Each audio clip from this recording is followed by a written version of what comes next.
সন্তান আর সম্পদ এটা দুনিয়ার জীবনের সৌন্দর্য।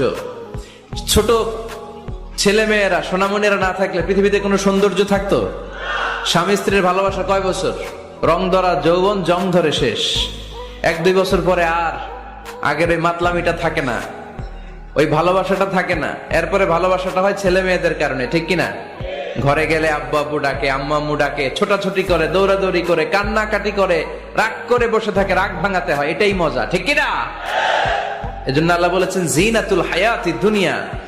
ছেলে মেয়েরা, সন্তান সন্ততি হচ্ছে দুনিয়ার জীবনের সম্পদ, দুনিয়ার জীবনের সৌন্দর্য। এক আয়াতে বললেন জিনা, আবার আরেক আয়াতে বললেন ফিতনা। ইন্নামা আমওয়ালুকুম ওয়া আওলাদুকুম ফিতনা। তোমাদের সম্পদ, তোমাদের ছেলে মেয়েগুলো যেমনি সৌন্দর্য, আবার অন দা আদার হ্যান্ড তারা তোমাদের জন্য ফিতনা। কারণ এই সন্তানের মুখে খাবার তুলে দেওয়ার জন্য অনেক বাবা হারাম পন্থায় উপার্জন করে, এরকম আছে না নাই?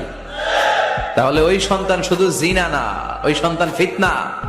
এই সন্তানের কারণে বাবা দুনিয়ায় ফিতনায় পড়ে গিয়েছে, ফিতনায় জড়িয়েছে।